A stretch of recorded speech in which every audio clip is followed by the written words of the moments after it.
John's arguing with Spider-Man that he should join the rebels officially, and while Spidey's sympathetic, he's not really on board with fighting a war. Suddenly, John starts feeling strange and runs off.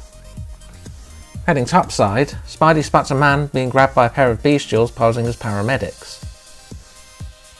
He moves in to stop them only to be attacked by a flying man in a green outfit, that happens to be a Counter-Earth vulture rather than Green Goblin. Thanks to mistaking Spidey for a villain, the pair's fighting causes them to miss their chance to rescue the man, but Spidey's got a tracer on hand. Returning home, Peter runs into Shane, but collapses thanks to a hit from a blast he took in the fight. Peter tells Naoko what happens, and she recognises the description as Phil, a man who cleans for her.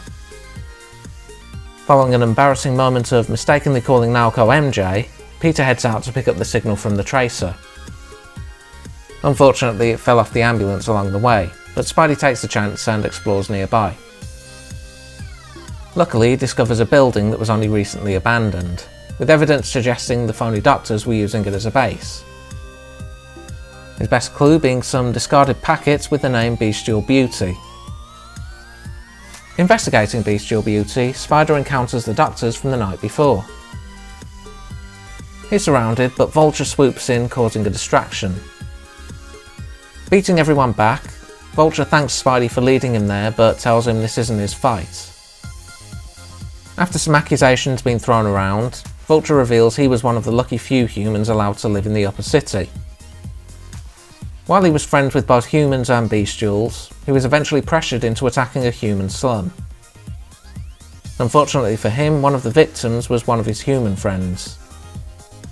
Much as neither's happy with the idea, Spidey and Vulture team up for now, learning Bestial Beauty is a front for human experimentation. The main entrance is guarded by a retinal scanner, so Spidey slips in using his cloaking mode. Getting Vulture inside via a side door, they're soon attacked by security. In an attempt to get away, they run into a draconic-looking bestial who brings them down with fire-breathing power. The pair strapped to a table, so Ram's revealed to be in charge of the experimentations, with the bestial that overpowered them, Fire Drake, being his creation. Spidey looks around and hits an explosive container that damages the computer systems. Now freed, he takes on Fire Drake while Vulture frees the prisoners. Ram tries to join the fight, but Vulture directs his rider into a water tower. Spidey spots a truck carrying liquid nitrogen and grabs a canister. With this, he neutralises Fire Drake's #1 weapon. Ram's surrounded by Vulture and the angry prisoners, intending to enact vengeance. Spidey stops them with some help from Phil, while Ram warns he's still not going to stop anytime soon. Phil returns to working for Naoko, but inside her clinic a wolf-like bestial awaits. Last episode saw a truer to the comics version of Kraven than what the previous cartoon did, while this one gives us a Vulture that's pretty much in name only. Not that that's entirely unjustified, as this is an alternate Earth, so it's easier to mix things up a bit. Also, a good parallel between the two is how one abuses his privilege while the other's trying to atone for doing so in the past.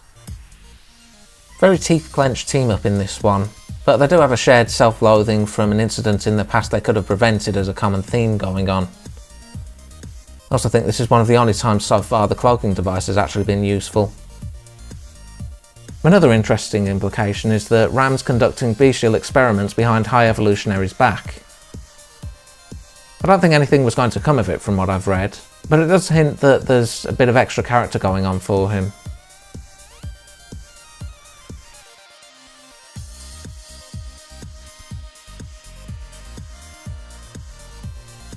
Following directly on from the previous episode, Spidey spots the man-wolf wrecking Naoko's clinic. He moves in, but Naoko stops him from firing projectiles. As the fight continues, she says to hold him off, and the sunlight transforms the man-wolf back to reveal he's John. John tells of how he was captured and experimented on by the High Evolutionary when he first landed on Counter-Earth. Sunlight acts as a counter to his transformation, and with Naoko's help he had a special chip that fooled his body chemistry to think it was permanently in sunlight, though it's shorted out. Machine men attack the clinic, so the two step up to fight them off. One of them comes in claiming it's been ordered to bring the pair to Wundagore, but it turns out to be a reconstructed X-51.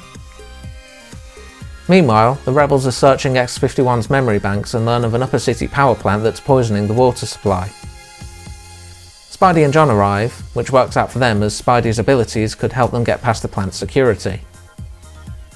He's reluctant, as always, but Karen appeals to his sense of being unable to ignore people in danger. Bromley helps infiltrate the plant, but the rebels quickly gain the machine men's attention.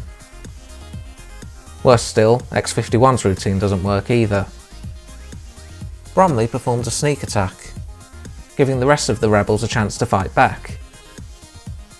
While they do so, John and Karen take Spidey with them, revealing the actual power plant is on the other side of the city and all of this is a distraction.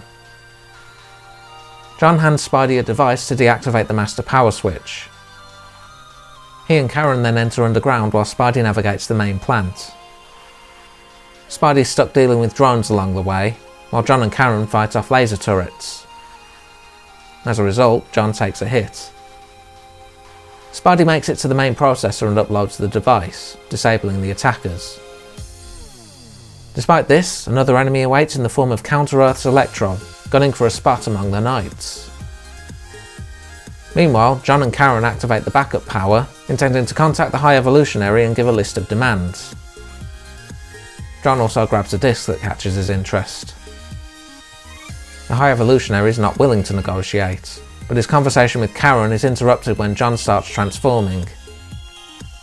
He attacks Karen before Spidey's own fight catches his interest.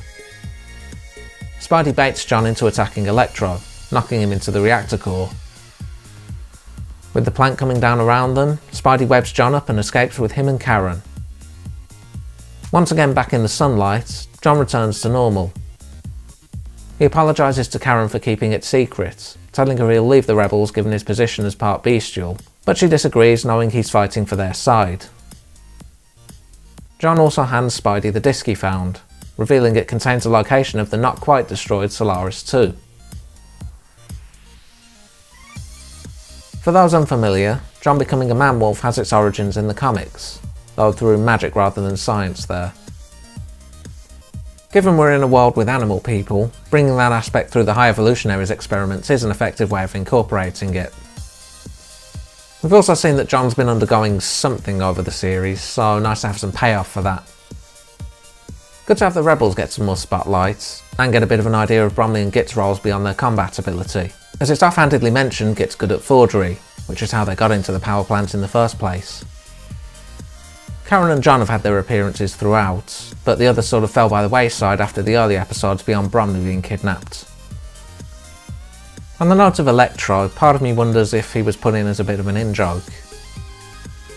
There was some drama surrounding his usage in the 1990s, as the rights were a bit all over the place, so maybe by this point he was freed up at least somewhat given he was also in the previous series.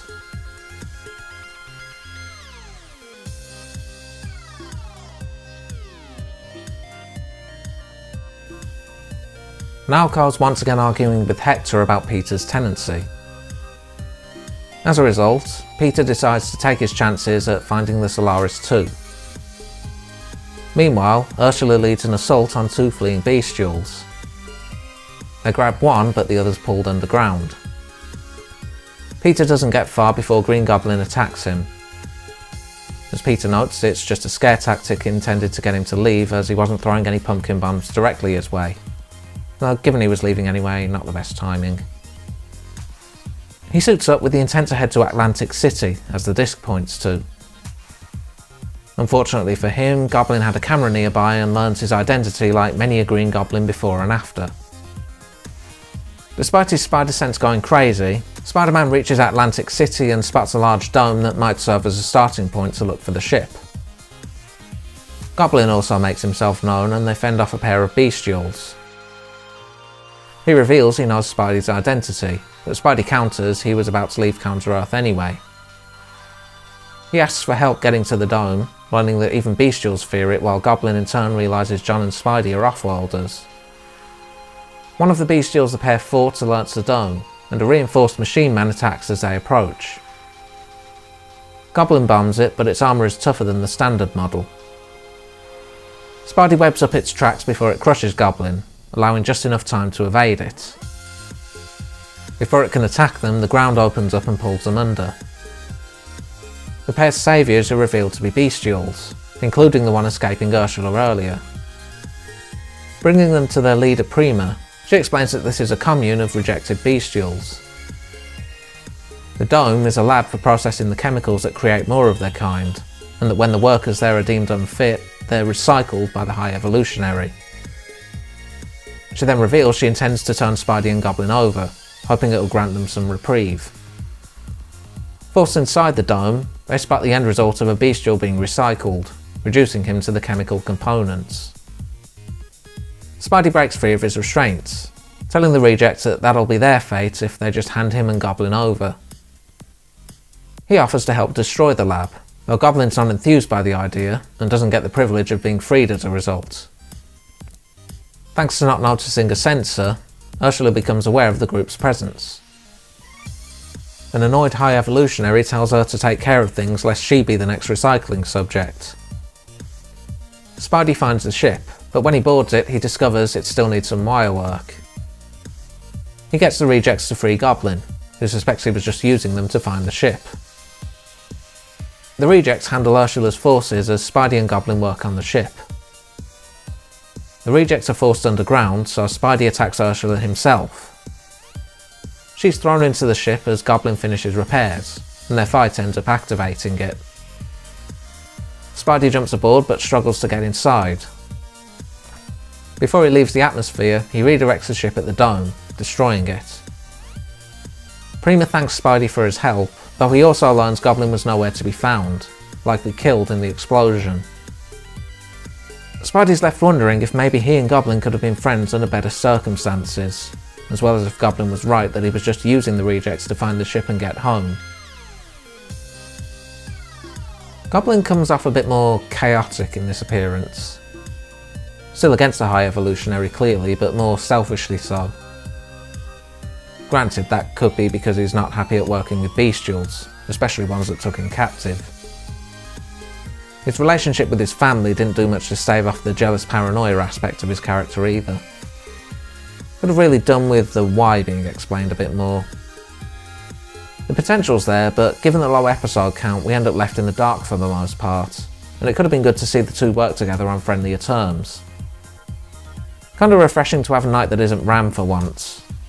I feel like Ursula is the least characterised of the four beyond brawny Russian lady, so giving her a bit of spotlight helps a bit. High Evolutionary's threat to recycle her also gives a bit of light to Ram's implied working behind his back on stuff like Fire Drake. Surprised they actually got away with showing what it entails given how censor-happy TV networks can be with death in shows aimed at younger audiences. Next time, we reach the end of the series with a family reunion, a separated symbiote, Karen's history, and the plans of Venom, Carnage and the Synoptic coming to a head. Until then,